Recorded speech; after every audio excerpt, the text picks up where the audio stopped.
আপনার জন্ম নিবন্ধনটি যদি আপনার হাতে না থাকে বা কোনো কারণে হারিয়ে যায়, তাহলে কিন্তু আপনার যদি একটি পাসপোর্ট থাকে, সেই পাসপোর্টটি দিয়ে অনলাইন থেকে আপনার জন্ম নিবন্ধনটি ডাউনলোড করতে পারবেন। বিশেষ করে প্রবাসীদের ক্ষেত্রে অনেক প্রবাসীরা আছে যাদের কাছে জন্ম নিবন্ধন নেই। তারা হয়তো ভাবেন দেশে যাওয়া ছাড়া আপনারা আপনাদের জন্ম নিবন্ধনটি সাথে নিয়ে আসতে পারবেন না। কিন্তু আপনাদের হাতে যদি একটি পাসপোর্ট থাকে, আপনারা যেহেতু প্রবাসী, আপনাদের হাতে অবশ্যই একটি পাসপোর্ট আছে। এই পাসপোর্টটির মাধ্যমেই কিন্তু আপনারা আপনাদের জন্ম নিবন্ধনটি অনলাইন থেকে ডাউনলোড করতে পারবেন। তো বন্ধুরা, আজকের ভিডিওতে আমি আপনাদের দেখাবো কিভাবে আপনারা একটি পাসপোর্টের মাধ্যমে আপনাদের যে জন্ম সনদটি আছে সেটা অনলাইন থেকে কিভাবে ডাউনলোড করবেন। বন্ধুরা, ভিডিওটি না টেনে পুরো ভিডিওটি দেখুন।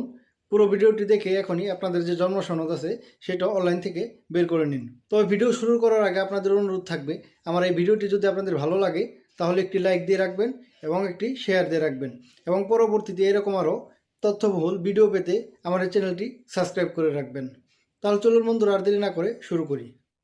অনলাইন থেকে আপনার পাসপোর্ট দিয়ে আপনার জন্ম নিবন্ধনটি বের করার জন্য আপনাদের একটি মোবাইলে ক্রোম ব্রাউজার আছে, সেই ক্রোম ব্রাউজারটিতে চলে যাবেন। ক্রোম ব্রাউজারটিতে গিয়ে লিখবেন জন্মনিবন্ধন.অনলাইন। স্ক্রিনে দেখতে পাচ্ছেন আমি যেভাবে লিখছি এইভাবে লিখলেও চলবে অথবা বাংলায় লিখলেও চলবে। তো আপনারা এইভাবে লিখে সার্চ করে দেবেন। সার্চ করার পর প্রথম যে ওয়েবসাইটটি আপনারা দেখতে পাচ্ছেন, অনলাইনে জন্ম নিবন্ধন যাচাই করুন 2026, এই অপশনটির উপর বা এই ওয়েবসাইটটির উপর আপনারা ক্লিক করে প্রবেশ করবেন। এরপর এরকম একটি পেজ আসলে আপনারা একটু স্ক্রল করে নিচের দিকে চলে আসবেন। এরপর আপনাদের এরকম একটি অপশন আসবে। এরকম একটি অপশন আসলে নিচে দেখবেন লেখা আছে জন্ম নিবন্ধন নাম্বার।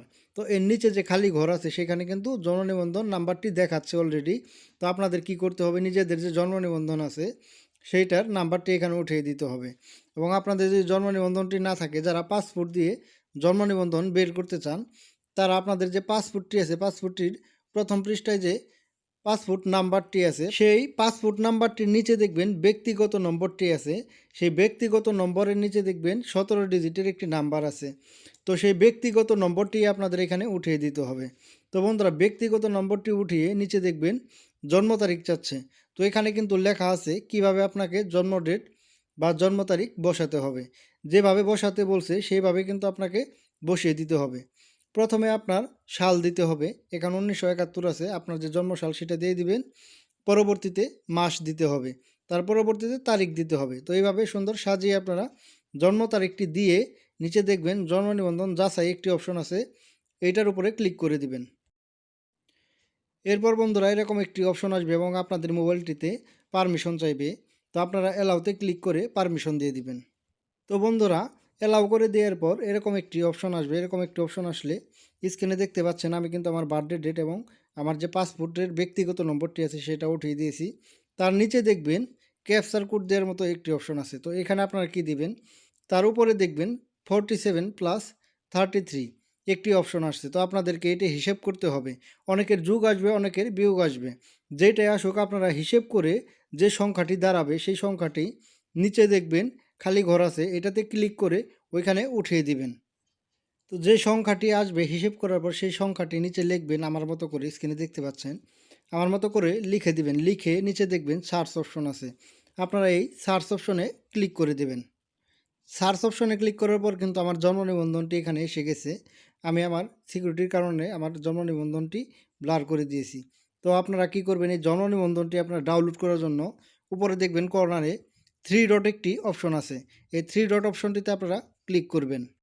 এরপর নিচে দেখবেন শেয়ার একটি অপশন আছে, শেয়ার করার জন্য একটি অপশন আছে, এটাতে ক্লিক করে দিবেন। এরপর দেখবেন নিচে প্রিন্ট করার জন্য প্রিন্ট একটি অপশন আছে, এই প্রিন্ট অপশনটির উপরে আপনারা ক্লিক করে দিবেন।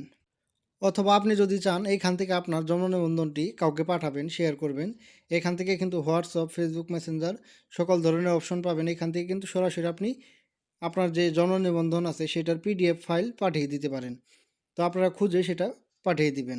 প্রিন্ট অপশনে ক্লিক করার পর বন্ধুরা আমার যে জন্ম নিবন্ধনটি আছে সেটা কিন্তু পুরোপুরিভাবে এখানে শো করেছে। তো আপনারা এখান থেকে জন্ম নিবন্ধনটি ডাউনলোড করার জন্য উপরে দেখবেন সিলেক্ট এ প্রিন্টার একটি অপশন আছে, এই অপশনটিতে ক্লিক করে দিবেন।